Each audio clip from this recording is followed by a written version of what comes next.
पूज्य श्री जय दयाल गोयंदका जी सेठ जी से सत्संग के समय एक साधक ने पूछा कि ध्यान के समय फालतू बातें आजकल की ही नहीं 40 वर्ष पूर्व की जो देखी सुनी है वही आ जाती है, क्या उपाय करें। सेठ जी ने कहा, इसका उपाय यही है कि जब फालतू स्फुरना आए तब एकदम मन को धिक्कार दो कि मूर्ख क्या करता है। फिर भी नहीं माने तो भगवान के सामने करुण भाव से पुकार लगाओ, हे नाथ मुझे कुछ चाहिए नहीं, केवल आपके चिंतन में एक क्षण भी बाधा न हो। यह भावना सकाम होने पर भी हानि नहीं है। गदगद भाव से प्रार्थना करनी चाहिए।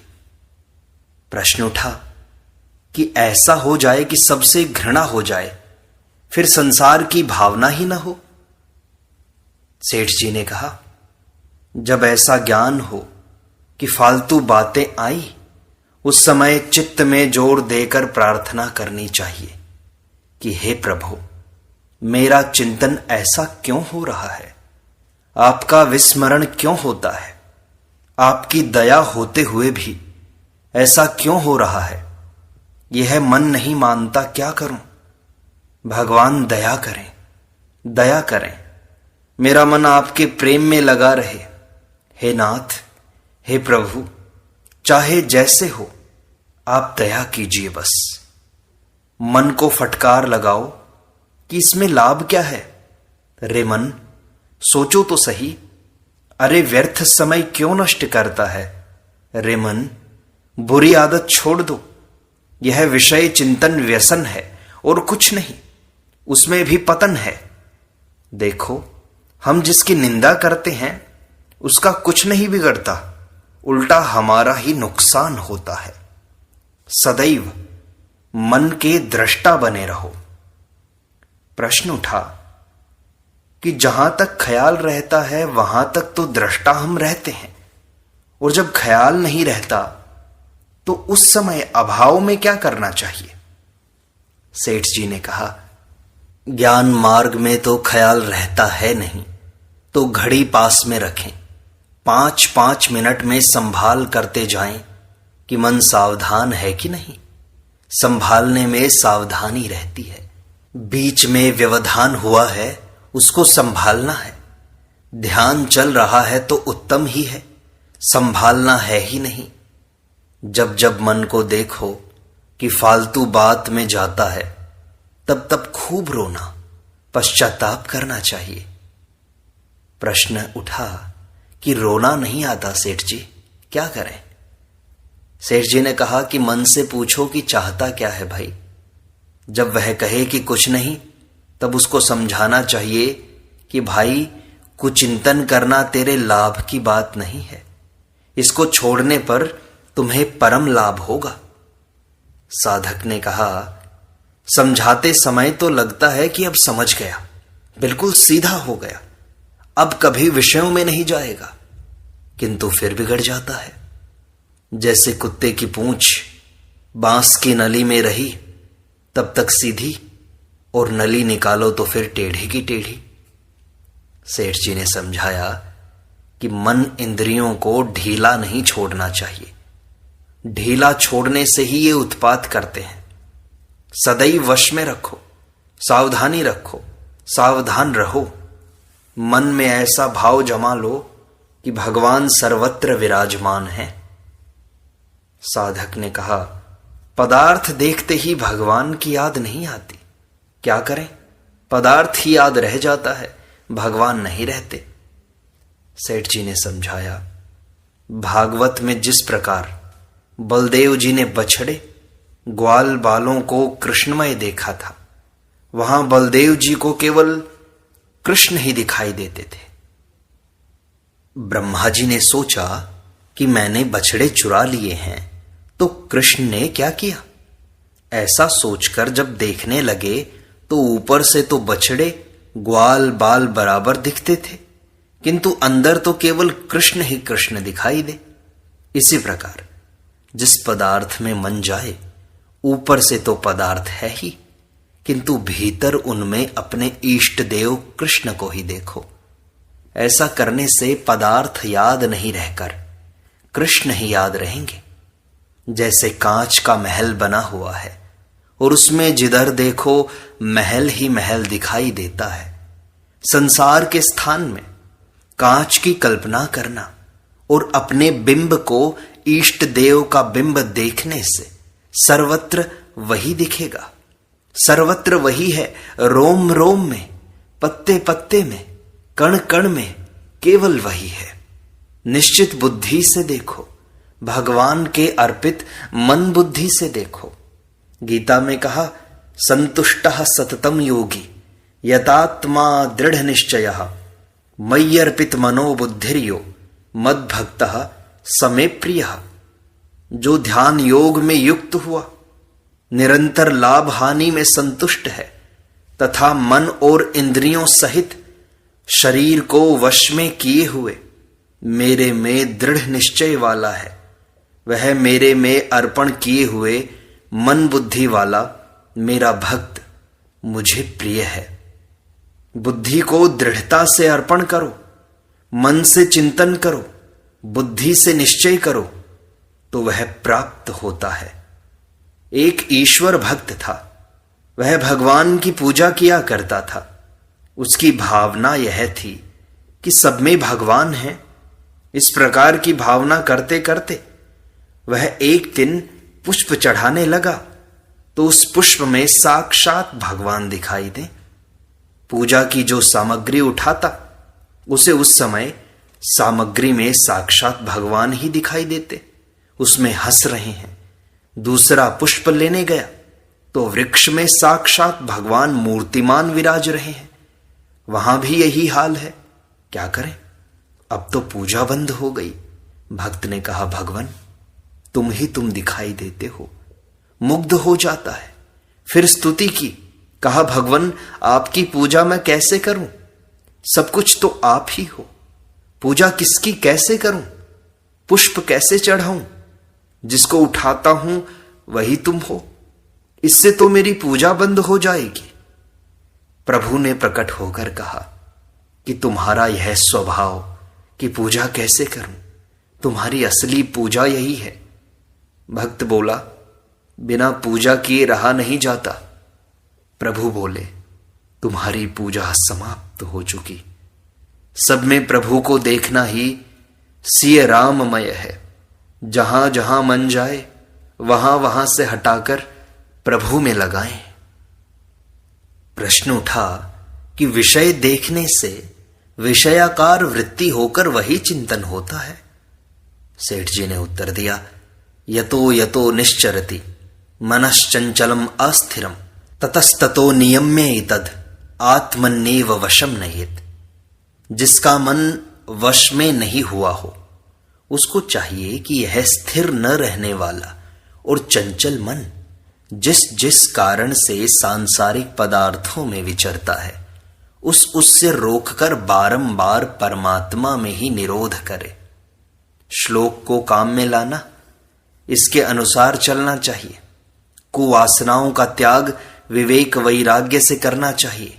विवेक यह कि सब फालतू है, इस प्रकार मन को समझाना चाहिए। कुवृत्तियों के स्वभाव को निर्बल करना ही वैराग्य है। इस प्रकार सब त्याग देना चाहिए, क्योंकि यह सब त्याज्य है, घृणित है। एक तो संसार झूठा होने के कारण इसमें धोखा है, क्षणिक होने से दुखदायी है, और साथ ही 84 लाख योनि का कारण है, दुख योनि है। ऐसा सोचना चाहिए कि प्रभु दिव्य स्वरूप हैं। कहाँ वह आनंद और कहाँ यह दुख, कितना अंतर है। प्रभु के दिव्य स्वरूप का ध्यान, रूप गुण का चिंतन खूब बढ़ाना चाहिए। महात्मा लोग कहते हैं कि चिंतन छूटने का कारण ही क्या है, जब प्रभु सर्वव्यापी हैं, घट घट में हैं। अरे मन, प्रभु को छोड़कर, आनंद को छोड़कर कहाँ विषयों में जाता है। आश्चर्य है। इस प्रकार समझाने से मन समझता है और जो साक्षात अमृत है उसको चाहता है। जैसे दूध का प्याला मीठा है, उसमें सांप ने मुंह लगा दिया तो समझ गए कि वह त्याज्य है। यानी संसारी भोग मीठे दिखाई देते हैं, किंतु उसमें माया रूपी सर्पिणी का मुंह लगा है, ऐसा सोचकर वह त्याग देता है। जब यह ज्ञान हो गया कि वह दूध विषरूप है, तब मन उधर नहीं जाता। यदि इतना देखते सोचते भी जाता है तो समझो अभी यह प्रभु को नहीं जाना, अभी इसने भोगों को विष समझा नहीं है। इस विष को संसारी नहीं समझते और समझने की आवश्यकता भी नहीं समझते। हाँ, ज्ञानी समझते हैं, अतः मन को समझाओ कि अरे मन, यह क्या करता है, खबरदार शांत हो जा। प्रश्न उठा कि यह मन क्रमशः समझेगा या नहीं, हमको तो भरोसा नहीं होता। इसका हठ देखने से शंका होती है, यह धोखा देता है, समझ में नहीं आता क्या करना चाहिए। सेठ जी ने उत्तर दिया, मन में खूब साहस रखना चाहिए। यह भावना करें कि यह मन तो ऐसा ही है, अच्छा होगा या नहीं। तब सोचें कि पूर्व संचित पाप से ही कुवासना आई है। इसको छोड़ो, मन तो पाजी है, समय समय पर साधक को धोखा देता है। काम क्रोध आदि शत्रु हैं, इनको मार डालो। ये हमको कुमार्ग पर कैसे चलाएंगे जब हम नहीं चलेंगे तो। भगवान स्वतः कहते हैं कि भरोसा रखना चाहिए। भगवान गीता में कहते हैं, माम ही पार्थ व्यपाश्रित्य ये पि स्युः पापयोनयः स्त्रियो वैश्यास्तथा शूद्रास तेपि यान्ति पराम गतिम। हे अर्जुन, स्त्री, वैश्य और शूद्र आदि तथा पाप योनि वाले भी जो कोई हो, वे भी मेरी शरण होकर परम गति को ही प्राप्त करते हैं। अनन्य चेताः सततम यो माम स्मरति नित्यशः तस्याहम सुलभः पार्थ नित्य युक्तस्य योगिनः। हे अर्जुन, जो पुरुष मेरे में अनन्य चित्त से स्थित हुआ, सदा ही निरंतर मेरे को स्मरण करता है, उस निरंतर मेरे में युक्त हुए योगी के लिए मैं सुलभ हूं, अर्थात सहज ही प्राप्त हो जाता हूं। इन भगवत वाक्यों पर विचार कर भरोसा रखो और भावना रखो कि भगवान की हम पर दया है। चिंता क्या है, विजय अवश्य होगी, भले ही दर्शन में विलंब हो। भगवत चर्चा और भगवत दया ऐसी वस्तु है कि इसके समान कोई चीज नहीं है, इसके आगे किसी की नहीं चलती। हर समय इस प्रकार से मिलना कठिन है। भगवान ने जो यह मौका दिया है वह उनसे मिलने के लिए ही दिया है। फिर इस प्रकार कहें कि प्रभु, मैं क्या प्रायश्चित्त करूं, कौन से कठिन व्रत करूं जिससे थोड़े ही समय में आपसे मिल सकूं। मन को समझाएं कि यह संचित पाप का ही कारण है। इसका प्रायश्चित्त यही है कि प्रभु का आश्रय लेकर इसे दबा दो तो कभी पाप की स्फुरना आएगी नहीं। गीता कहती है कि शूरवीरता, तेज, धैर्य, चतुरता और युद्ध में कभी न भागने का स्वभाव एवं दान और स्वामी भाव अर्थात निस्वार्थ भाव से सबका हित सोचकर शास्त्र अनुसार शासन द्वारा प्रेम के सहित पुत्र तुल्य प्रजा को पालन करने का भाव, ये सब क्षत्रिय के स्वाभाविक कर्म हैं। इस श्लोक के अनुसार हमें भी वीरता, धीरता से काम लेना चाहिए। यह तो युद्ध है, करते जाएं, शूरवीरता से तेज चलें, फिर ऐसी कोई ताकत नहीं जो हमें खा सके। धैर्य रखें, आफत आने ही दो जितनी आए। अर्जुन के पास शस्त्र होने पर भी साथ में प्रभु बैठे थे, ध्यान रखो। प्रश्न उठा कि मोह किसे कहते हैं। सेठ जी ने कहा, आसक्ति, सांसारिक प्रेम को मोह कहते हैं। प्रश्न उठा कि मोह कैसे छूटे, इससे भगवत प्रेम ही छूट जाता है, क्या करूं। उत्तर आया, इस रोग में अधिकांश लोग फंसे हैं। संसार में सुख प्रतीत होता है और सुख की प्रतीति होने से मोह होता है।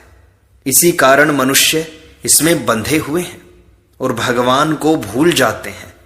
पुत्र आदि में ममता नहीं होनी चाहिए। यह ज्ञान होने पर भी हम नहीं चेतते। प्रश्न उठा, मोह सच्चा है या झूठा है? समाधान हुआ कि प्रतीति काल में सच्चा लगता है। संसार से संसर्ग होता है तब सच्चा लगता है, इसलिए ऐसा होता है। रोगी कुपथ्य करता है तो फल भी वैसा ही होता है। वास्तव में सुख सच्चा नहीं है। ना सतो विद्यते भावो, संसारी भोग कायम नहीं रहता, इसलिए सच्चा नहीं है। मनुष्य भोजन करता है और करते करते छोड़ देता है, क्योंकि फिर उसको सुख नहीं होता। पेट भर जाता है। ऐसे ही पुष्प में सुगंध होती है, उसको एक दो बार सूंघने पर फिर अरुचि हो जाती है। प्रातःकाल फूल सुंदर एवं सुगंधित था, दोपहर को मुरझा जाता है, दूसरे दिन सूख जाता है। प्रातःकाल से सायंकाल में अंतर पड़ जाता है, 2 दिन बाद तो उसका रंग रूप बदल जाता है। इससे पता चलता है कि किसी भी पदार्थ में सुख नहीं होता। प्रश्न उठा, हर समय सुख नहीं होता, किंतु क्षणिक सुख तो होता ही है।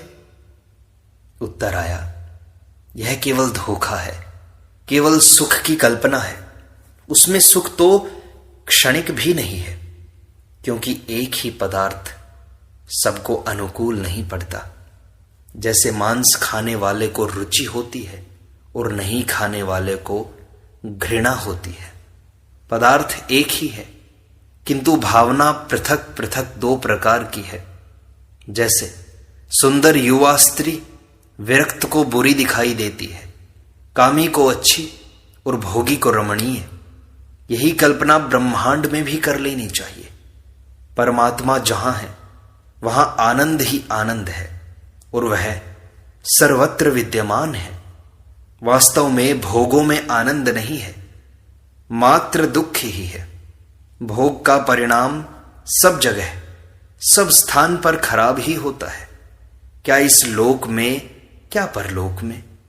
स्त्रीगामी को रोग हो जाते हैं, आयु क्षीण हो जाती है, तेज एवं वीर्य घट जाता है। अतः सुख क्षणिक है, रोग अनंत है। साधक ने फिर से पूछा कि हम समझते हुए भी नहीं समझते, मोह नहीं हटता, क्या करूं? सेठ जी ने कहा, इस विषय में यह विचारना है कि मनुष्य शरीर की प्राप्ति क्षणिक सुख के लिए नहीं, अपितु अनंत सुख के लिए है। इस ओर ध्यान देने से मालूम पड़ता है कि मनुष्य योनि अन्य योनियों से श्रेष्ठ है। क्षणिक सुख के लिए यह शरीर नहीं मिला है, क्योंकि यह क्षणिक सुख तो अन्य योनियों में भी मिलता है। यदि क्षणिक सुख के लिए मिला मान भी लिया जाए, फिर हमसे तो वैश्या भी अच्छी है। वैश्या को जितना आनंद प्रतीत होता है उतना ही आनंद कुत्ते को कुतिया से, गधे को गधी से मिलता है। जब दधीची ऋषि के पास इंद्र गए तो मुनि ने पूछा, क्यों आए हो? इंद्र ने कहा, ज्ञान सीखने। मुनि बोले, तुम्हें ज्ञान नहीं बता सकता, क्योंकि जिस प्रकार तू इंद्राणी के साथ आनंद करता है, उसी प्रकार कुत्ते को भी कुतिया से आनंद मिलता है। अतः मैं तुम्हें ज्ञान नहीं दूंगा। दधीची ऋषि तो दूसरे ही आनंद में मग्न थे। उन्हें इंद्र सुख से घृणा हो आई, क्योंकि सब पदार्थ क्षणिक है। प्रश्न उठा कि हम जानबूझकर संसारी भोगों में जाते हैं, परमेश्वर में नहीं, ऐसा क्यों? क्या करें? उत्तर आया, कारण यह है कि हमको जितने मिले विषयों के संसर्ग का उपदेश देने वाले ही तो मिले। प्रश्न आया कि इनका तो कहीं व्याख्यान नहीं होता? उत्तर आया, इनका क्रिया रूप से व्याख्यान होता ही रहता है। परस्पर खाने पीने की, शोक शोकिनी की बात के सिवाय कोई दूसरी बात करता ही नहीं। द्वेष तो कुत्ते बिल्ली में भी होता है, वे भी परस्पर रोटी के लिए झगड़ते हैं। इसके सिवाय जितने मिले रुपयों का प्रभाव बताने वाले मिले, भगवान का प्रभाव बताने वाले मिले नहीं। रुपयों का लोभ हमें बचपन से ही लगा है। बाजार में पिता के साथ गए, पेड़ा दिखा तो रोए, बस 1 पैसा मिल जाता। कुछ दिन बाद फिर मांगा तो नहीं मिला, फिर चोरी की। इस रुपए के लिए ही दुनिया में मुकदमे चलते हैं। जिधर देखो उधर रुपए ही हैं और रुपए को ही भगवान मान लिया है। यदि आज ऐसी खबर दे दें कि अमुक स्थान पर कपड़ा बटने वाला है, तो अनगिनत लेने वाले एकत्र हो जाएंगे, किंतु प्रभु गुण अनुवाद में कोई नहीं आएगा, सत्संग में कोई नहीं आएगा। आहा, देखो हम लोग रुपयों के प्रवाह में बह रहे हैं, क्या करें? किंतु निश्चय करो कि संसार का सुख एकत्र करके परमात्मा के सुख की एक बूंद की तुलना करो, तो वह एक बूंद संसारी सुख से अत्यंत विलक्षण है। मात्र बड़ाई प्रतिष्ठा को विष के समान समझो। इत्र फुलेल का आनंद वैराग्य होने पर मूत्र सदृश लगता है। भला गुड़ खाने वाले को अमृत का क्या पता? जिस देश में सूर्य नहीं होता, जहां अंधकार है, वहां जुगनू का प्रकाश ही उन्होंने उत्तम मान रखा है। उनसे कहें कि भाई हमारे यहां तो दिन भी होता है, तो वे बोलेंगे दिन क्या चीज है, कितनी बड़ी चीज होती है। हमने कहा कि उसमें प्रकाश अधिक रहता है, तो वे बोलेंगे क्या सारे जुगनुओं का प्रकाश एकत्र करें तो उसके बराबर होगा? हमने कहा नहीं। फिर बोला कि यदि दिया सलाई का प्रकाश करें तो उसके बराबर होगा। आखिर में वह बोला कि इस पहाड़ को जलाएं तो प्रकाश उसके बराबर हो जाएगा क्या? अभी तक वह सूर्य को झूठ मानता है, किंतु जब उसको सूर्य के प्रकाश में लाए तो वह मुग्ध हो गया। पहले तो वह जुगनू को ही श्रेष्ठ मानता था।